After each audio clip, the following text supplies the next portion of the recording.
I know you got him picked, but the man's in trouble. I'm gonna show you how great I am. And they make me the underdog, I'm gonna show them all they're wrong because I'm the champion. Fast. Last night I cut the light off in my bedroom, hit the switch, was in the bed before the room was dark. Incredible. Fast. Mohamed Ali, né Cassius Marcellus Clay Jr., le 17 janvier 1942 à Louisville, dans le Kentucky, est l'un des plus grands boxeurs de l'histoire du sport. Sa vie fascinante, marquée par ses accomplissements sur le ring et son impact en dehors, débute dans le contexte complexe de la ségrégation raciale aux États-Unis. Cassius Marcellus Clay Jr. grandit dans un quartier défavorisé de Louisville. Issu d'une famille modeste, il est le fils de Cassius Marcellus Clay sœur et d'Odessa Grady Clay. Sa mère travaille comme femme de ménage et son père est peintre et musicien. Dès son plus jeune âge, Ali fait preuve d'une personnalité flamboyante et d'une confiance en soi exceptionnelle. La vie de Mohamed Ali prend un tournant décisif à l'âge de 12 ans lorsqu'il découvre la boxe. Cette rencontre fortuite se produit après que son vélo a été volé, et Ali exprime son désir de battre celui qui lui a volé son bien. Joe Martin, un policier qui dirige également un gymnase de boxe, perçoit le potentiel brut du jeune Clay et l'invite à se joindre à son club. C'est ainsi que commence le voyage d'Ali dans le monde de la boxe. Ali excelle rapidement sur le ring amateur.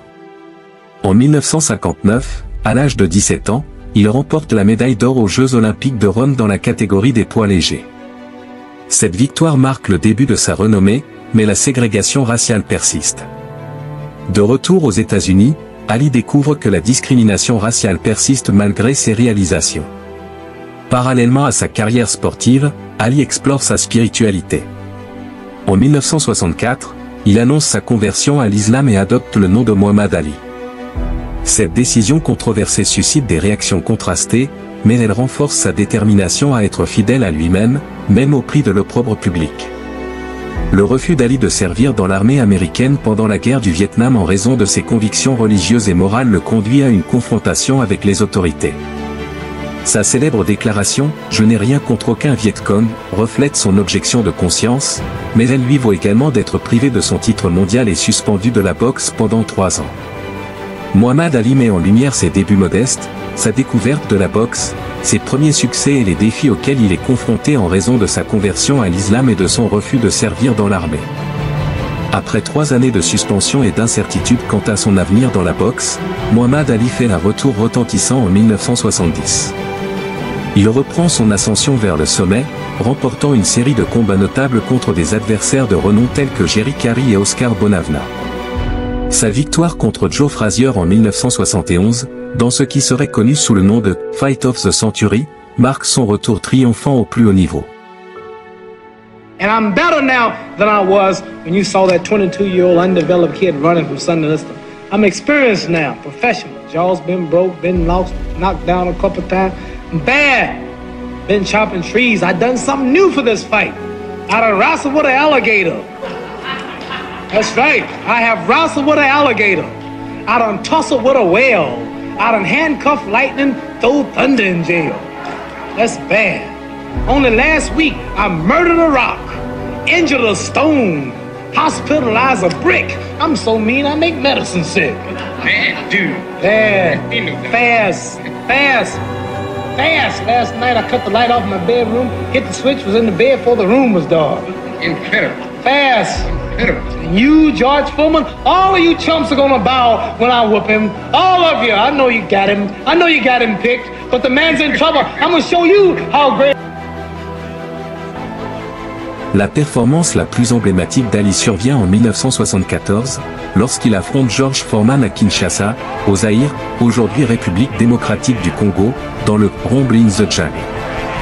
Ali utilise sa tactique du « Opadop » pour épuiser Foreman et remporte le combat par KO à la 8e reprise.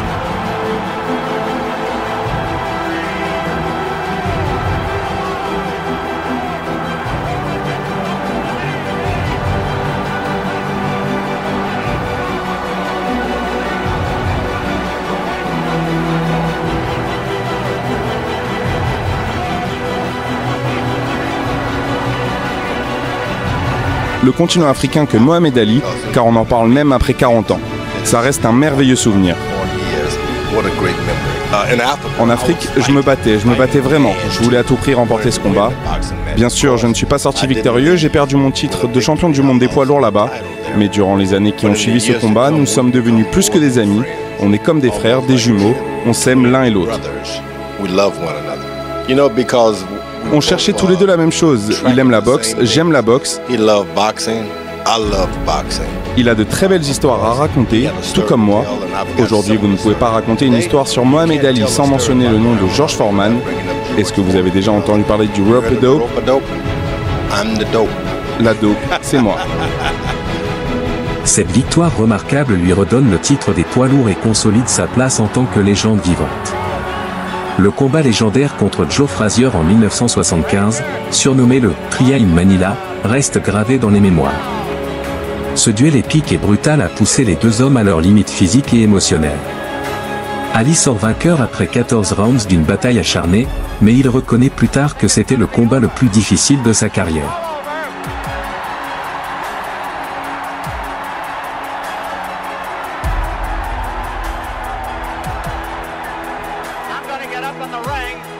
Muhammad Ali prend sa retraite en 1981 avec un record de 56 victoires et 5 défaites. Au-delà de son influence sportive, Ali consacre le reste de sa vie à des causes humanitaires. Son engagement envers la paix, la justice sociale et la philanthropie en font un symbole mondial de la résilience et de la bonté. Muhammad Ali reste une figure emblématique bien après sa retraite. Son charisme, son esprit combatif et son humour ont transcendé le monde du sport pour inspirer des générations entières. Ses discours poignants sur la race, la religion et la paix continuent d'avoir un impact profond, et son héritage est célébré à travers le monde. Muhammad Ali décède le 3 juin 2016 à l'âge de 74 ans. Son décès laisse un vide immense dans le monde du sport et de la justice sociale. Cependant, son héritage perdure à travers les innombrables vies qu'il a touchées et continue d'inspirer ceux qui cherchent la grandeur au-delà des limites conventionnelles. La vie de Muhammad Ali, marquée par des hauts et des bas, des triomphes et des défis, représente une saga extraordinaire de résilience, de détermination et de rédemption. Son impact va bien au-delà du ring, laissant un héritage durable dans le cœur de millions de personnes à travers le monde. I took my gold medal, thought I'd invented something. I said, man, I know I'm going to get my people feeling there. I'm the champion of the whole world, Olympic champion. I know I can eat downtown now. And I went downtown that day, had my big old medal on and went to the restaurant. At that time, black things wasn't integrated. The black folks couldn't eat downtown. The lady said, we don't serve Negroes. And I had to leave that restaurant. Just wanted the gold medal and couldn't eat downtown. I said, something's wrong.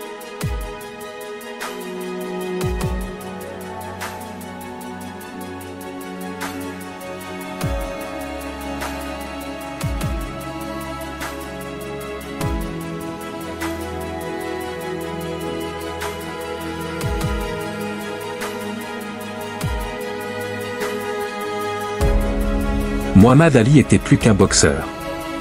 Il était un humaniste.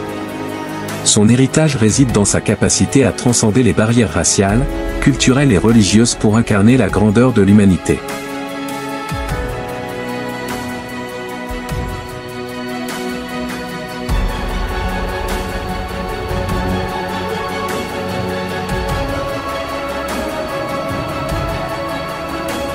For me, he was a big inspiration. He was my idol.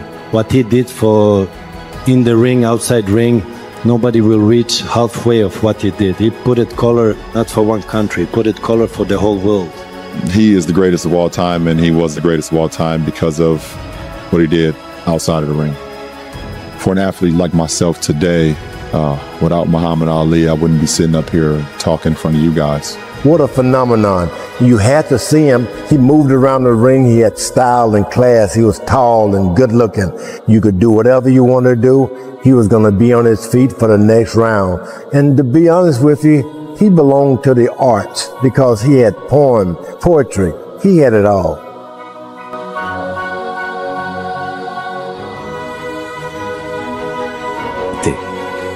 Ainsi, ses combats et exploits résonnent dans les cœurs de ceux qui le considèrent comme un symbole de courage, de justice et d'humanité. Son influence perdure et continue d'inspirer de nouvelles générations à travers le monde.